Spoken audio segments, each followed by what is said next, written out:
दोस्तों जरा सोचिए, न्यूक्लियर डिजास्टर की वजह से पूरी दुनिया खत्म हो चुकी है और दुनिया में कोई इंसान नहीं बचा है। लेकिन एक आइलैंड में सिर्फ एक लड़का और 6 लड़कियां किसी तरह से जिंदा बच गए हैं और ह्यूमैनिटी को आगे बढ़ाने की जिम्मेदारी इस एक लड़के और उन 6 लड़कियों के हाथों में है। आज की मूवी आफ्टर द डार्क में हम कुछ ऐसा ही देखेंगे। मूवी की शुरुआत में हम जेम्स और पेट्रा को देखते हैं। पेट्रा अपनी क्लास के लिए वहां से निकलते हुए जेम्स को कहती है कि दोबारा मत सोना वरना तुम लेट हो जाओगे, और फिर वो वहां से चली जाती है। शायद जेम्स थक गया था इसलिए वो सो जाता है और जब उसकी नींद खुलती है तो वो देखता है कि वो क्लास के लिए लेट हो चुका है। वो भागता हुआ क्लास पहुंचता है जिसमें वो बिल्कुल एंड मोमेंट पर पहुंच जाता है। इन सभी की फिलॉसफी की क्लास चल रही थी। इनका प्रोफेसर जिमिट था। आज सभी बच्चों की लास्ट क्लास थी। जिमिट बोलता है कि उन्हें इस साल जो भी पढ़ाया गया उसका प्रैक्टिकल चेक करने का समय आ चुका है।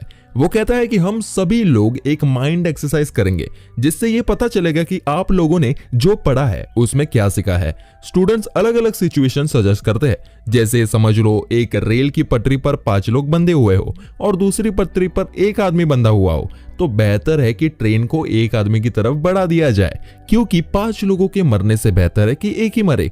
दूसरा कहता है कि सिचुएशन ऐसी भी हो सकती है कि ट्रेन की पटरी के सामने एक बहुत मोटा आदमी खड़ा हो जिसे धक्का देकर उसे ट्रैक पर गिरा दे तो उस ट्रेन अपनी पटरी से ही उतर जाएगी जिससे 5 लोग बच जाएंगे। एक लड़की सिचुएशन सजेस्ट करती है जिसमें वो एक बिल्डिंग से गिरने वाली है और खुद को बचाने के लिए उसने अपने 3 दोस्तों को कांटेक्ट किया। वो तीनों उसे बचाते नहीं क्योंकि उसे बचाते हुए वो खुद भी बिल्डिंग से गिर जाएंगे, और जैसे ही वो लड़की बिल्डिंग से नीचे की तरफ गिरती है वो बच जाती है और उसे पता चल जाता है कि अपने इन तीनों दोस्तों पर वो कभी भरोसा नहीं कर सकती। इसी तरह की कुछ सिचुएशंस बाकी स्टूडेंट सजेस्ट करते हैं, लेकिन जिमिट कुछ अलग ही सिचुएशन को डिस्कस करना चाहता है। वो कहता है कि अर्थ पर एपोकैलिप्स आया है जिसमें हर जगह न्यूक्लियर बॉम्ब्स गिराए जा रहे हैं। बचने के लिए सिर्फ एक बंकर है जिसमें 1 साल तक टाइम स्पेंड करना होगा। मोटिव सिर्फ जिंदा बचने नहीं बल्कि ह्यूमन रेस को यही बचे हुए लोग 1 साल के बाद आगे बढ़ाएंगे। लेकिन उस बंकर की कैपेसिटी सिर्फ 10 लोगों की है और प्रॉब्लम यह है कि ये लोग 21 है। ऑब्वियसली 21 लोग बंकर में आ सकते हैं, लेकिन 1 साल तक इनफ रेशन और ऑक्सीजन ना होने की वजह से कुछ लोगों को खुद को सेक्रीफाइस करना होगा। ये पूरी एक्सरसाइज एक इमेजिनेशन के अंदर होगी। सभी क्लासरूम में होंगे लेकिन उसके सीन्स उनके माइंड में चलेंगे। वो लोग इस एक्सरसाइज को डिस्कस करते हुए करेंगे, लेकिन हमें मूवी में ये सीन्स के रियल जैसे दिखाया गया है, लेकिन ये सिर्फ उनकी इमेजिनेशन रहती है। अब हम जानते हैं कि ये सिर्फ 21 लोग हैं, लेकिन बंकर में सिर्फ 10 लोग रह सकते हैं। बंकर में कौन रहेगा और किसे खुद को सेक्रीफाइस करना होगा वो उसका प्रोफेशन डिसाइड करेगा। जिमिट एक बॉक्स से सभी को रैंडम चिट्स निकालने को कहता है जिसमें एक प्रोफेशन लिखा है। जिस इंसान के प्रोफेशन का फायदा उन्हें फ्यूचर में मिलेगा उसे बंकर में रहना अलाउड है और बाकी लोग बाहर रहेंगे। जैसे कि जेम्स एक फार्मर है जो एपोकैलिप्स खत्म होने के बाद अपनी फार्मिंग स्किल से खेती करके फूड सप्लाई बढ़ाएगा। पेट्रा एक स्ट्रक्चरल इंजीनियर है तो वो भी फ्यूचर में काफी कम आएगी, इसलिए उसको जिंदा रहना जरूरी है। एक लड़का इलेक्ट्रिशियन है तो बंकर के अंदर इलेक्ट्रिक डिफॉल्ट्स में वो हेल्प कर सकता है। लेकिन जो फैशन डिजाइनर है या जो रियल एस्टेट एजेंट है या जो एक ऐसे प्रोफेशन से बिलोंग करता है जो इतना यूजफुल नहीं है, उसे बंकर में जाने की लेस प्रायोरिटी दी जाएगी। एक लड़के का प्रोफेशन तो पोइट है तो जिमिट उसे तुरंत शूट करके मार देता है। जिमिट कहता है कि ये हमारे साथ बंकर में जाएगा नहीं, इसलिए ये बाहर न्यूक्लियर रेडिएशन से तड़प तड़प कर वैसे भी मरी जाएगा, इसलिए बेटर है कि उसे अभी मुक्त कर दिया जाए। फ्रेंड्स, आपको फिर से बता दूं कि ये सब रियल में नहीं हो रहा है बल्कि ये सिर्फ एक क्लासरूम डिस्कशन है जिसके सीन्स हमें दिखाए जा रहे हैं। अब सभी लोग वोट करते हैं कि कौन उनके प्रोफेशन के बेस पर जाने के लिए एलिजिबल है और कौन नहीं। जॉर्जिना एक डॉक्टर है जिसके लिए सब वोट करते हैं। चिप्स नाम का लड़का एक कारपेंटर है जो बंकर में जाने के लिए एलिजिबल है। आखिर में क्योंकि जिमिट के पास वाइल्ड कार्ड है इसलिए सभी उसके फेवर में वोट करते हैं, क्योंकि क्या पता उसके पास कोई सीक्रेट इंफॉर्मेशन हो जिसकी जरूरत उन 10 लोगों को पड़े। अब हमारे पास वो सभी लोग हैं जो अगले 1 साल तक बंकर में रहेंगे और वो लोग हैं जो बंकर के बाहर रहकर न्यूक्लियर बॉम्ब से खत्म होंगे। जेम्स कहता है कि हम लोगों को बंकर में जाने से पहले कुछ देर के लिए अकेला रहना चाहिए। वो पेट्रा के साथ टाइम स्पेंड कर ही रहा था कि उसने गोली चलने की आवाज आती है और वो देखता है कि जिमिट ने उन सभी लोगों को गोली से मार दिया था जो लोगों को बाहर रहना था। बाकी सभी लोग प्लान बनाते हैं और बंकर के अंदर पहुंच जाते हैं और जिमिट के वहां पहुंचने से पहले दरवाजा बंद कर देते क्योंकि जिमिट उनके लिए अब खतरा लग रहा था। अब ये सभी लोग बंकर के अंदर अपना काफी टाइम स्पेंड करते हैं। एक दिन पेट्रा बाहर जाकर देखती है कि जिमिट न्यूक्लियर रेडिएशन की वजह से जल चुका था। वो बताता है कि बंकर के एग्जिट कोड सिर्फ उसे पता है और फिर वो वहीं पे अपना दम तोड़ देता है। जब बाकी सभी को ये बात पता चलती है तो उनमें से एक डोर को खोलने वाली थी, लेकिन बाकी उसको रोकते हुए कहते हैं कि दरवाजा खोलते ही रेडिएशन की वजह से सभी मारे जाएंगे। वो सभी सोचते हैं कि शायद जिमिट झूठ कह रहा है, इसलिए वो दरवाजा नहीं खोलता। इसके बाद हम देखते हैं कि दिन बीतते चले जाते हैं, महीने बीते चले जाते हैं और जिमिट की बॉडी टाइम के साथ साथ डिकम्पोज होती चली जाती है। फाइनली जब 1 साल पूरा होता है तो अर्थ खुद को दोबारा रिकवर कर चुका था, लेकिन जब ये सभी लोग बंकर से बाहर निकलने की कोशिश करते हैं तो वो पासकोड मांगता है, यानी कि जिमिट सच बोल रहा था। अब ये लोग अंदर बंद हो चुके हैं, लेकिन ये लोग हार नहीं मारते और अलग अलग तरह से दरवाजे को तोड़ने की कोशिश करते हैं। गोलियां चलाते हैं, रॉड से मारते हैं, लेकिन दरवाजा खुलता नहीं। कुछ दिन बाद कुछ लोग अपनी जान दे देते हैं और जो बचते हैं वो ऑक्सीजन खत्म होने की वजह से मारे जाते हैं। बस इसके बाद हम दोबारा क्लास वाला सीन में पहुंच जाते हैं। चिप्स जिमिट से कहता है कि ऐसा क्यों हुआ कि एग्जिट कोड सिर्फ उसके पास ही थे। जिमिट उन्हें बताता है कि उसका प्रोफेशन कंस्ट्रक्शन का था और वो बंकर उसने ही बनाया था, जिस वजह से उसे उसका एग्जिट कोड मालूम था। वो कहता है कि अब एक और बार हम ये करेंगे, सब कुछ तो सेम ही रहेगा, कोई बदलाव नहीं होगा, लेकिन जो कार्ड सबके पास है उसे ओपन करने पर एक और स्पेसिफिकेशन लिखी हुई है जो नेक्स्ट राउंड के लिए इस बात का डिसाइड करेगी कि कौन बंकर में जाएगा और कौन बंकर के बाहर रहेगा। जैसे जेम्स के कार्ड में वो फार्मर तो है ही, लेकिन एक गे भी है, लेकिन फार्मर होने की वजह वो बंकर के अंदर जाने के लिए एलिजिबल है। लेकिन जॉर्जिना के कार्ड में लिखा है कि कुछ समय बाद वो एक वायरस से सफर होगी, जिस वजह से वो ज्यादा दिन सरवाइव नहीं करेगी, इसलिए उसके फेवर में कोई वोट नहीं करता। एक पोइट और एक ओपेरा सिंगर और कुछ आर्टिस्ट टाइप लोगों को भी कोई वोट नहीं करता।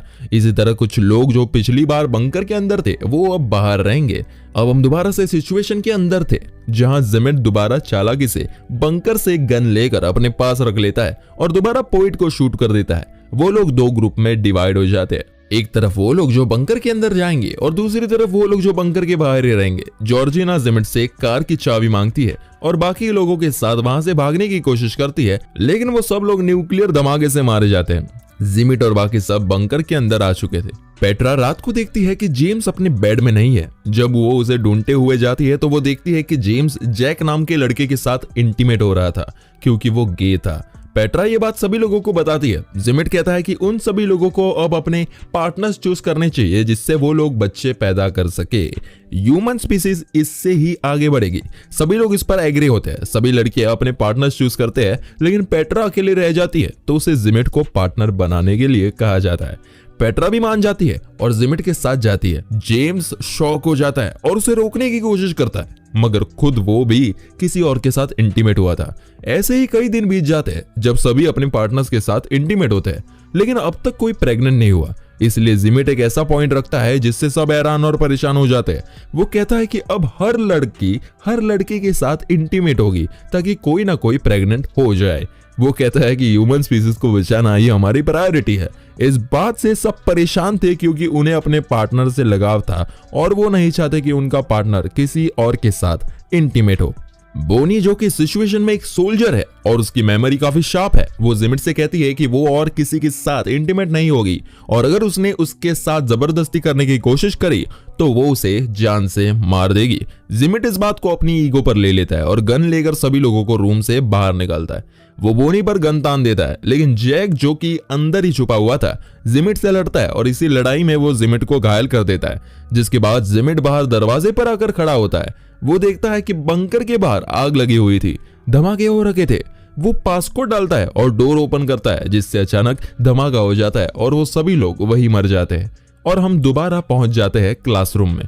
सभी लोग थक चुके थे क्योंकि वो लोग इस एक्सरसाइज को सक्सेसफुल नहीं कर पा रहे थे।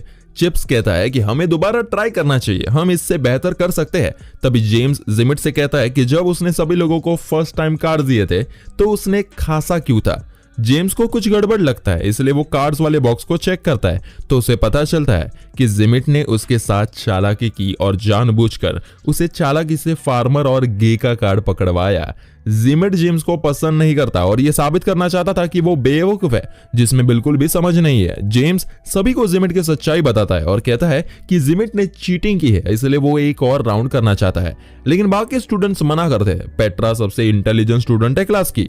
वो कहती है कि इस बार वो इंचार्ज बनना चाहती है और डिसाइड करना चाहती है कि कौन बंकर के अंदर रहेगा और कौन बाहर। सभी स्टूडेंट्स उस पर भरोसा करते हैं, इसलिए उसकी बात मानते हैं। हम दोबारा से सिचुएशन के अंदर जाते हैं जहां सब लोग इस बार एक आइलैंड पर थे जहां भी न्यूक्लियर हमला होने वाला था।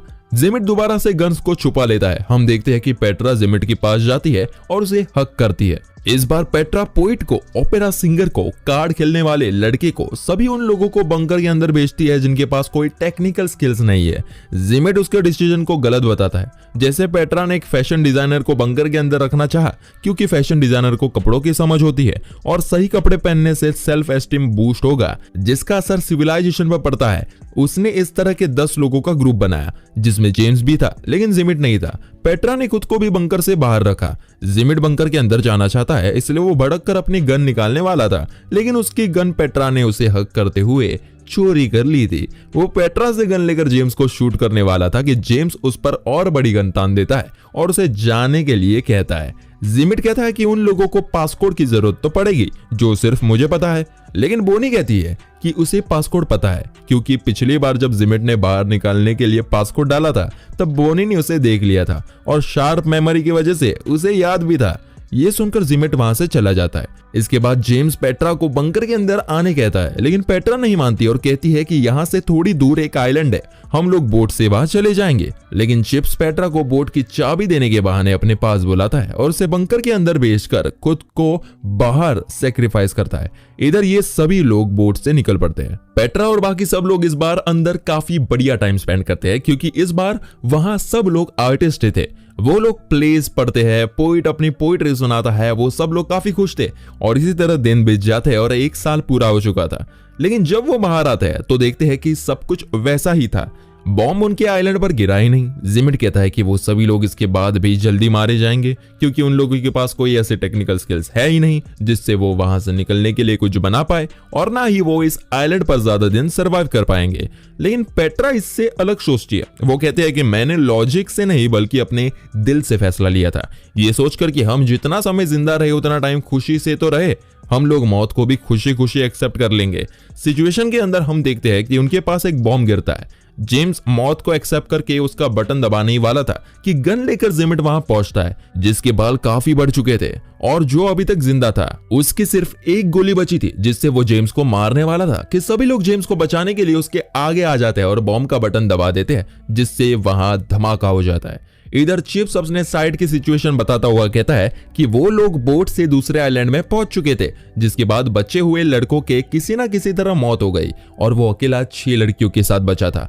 उसके पास उन सबके साथ एक एक दिन इंटीमेट होने की अपॉर्चुनिटी थी और वो एक एक करके रोज लड़कियों के साथ इंटीमेट होता था और 7वें दिन आराम करता था। बस इसी तरह से उसने उस आइलैंड में अपना टाइम निकाला। ये सुनकर सब हंसने लगते हैं। क्लास अब खत्म हो चुकी थी और जिमिट की बोलती भी बंद हो चुकी थी। सभी अपनी नोटबुक सबमिट करके बाहर निकलते हैं। वेट कीजिए, ट्विस्ट अभी भी बाकी है।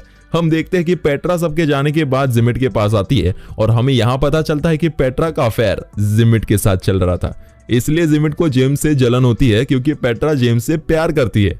पेट्रा उसे लास्ट टाइम किस करती है और वहां से चली जाती है। हम देखते हैं कि जिमिट अपने रूम में आता है जहां एक गन रखी हुई थी। हमें एक गोली चलने की आवाज सुनाई देती है। असल में ये भी जिमिट की एक इमेजिन की हुई एक सिचुएशन थी और इसी तरह की कुछ सिचुएशंस वो देखता है जिसके बाद ये माइंड बेंडिंग मूवी यही खत्म होती है।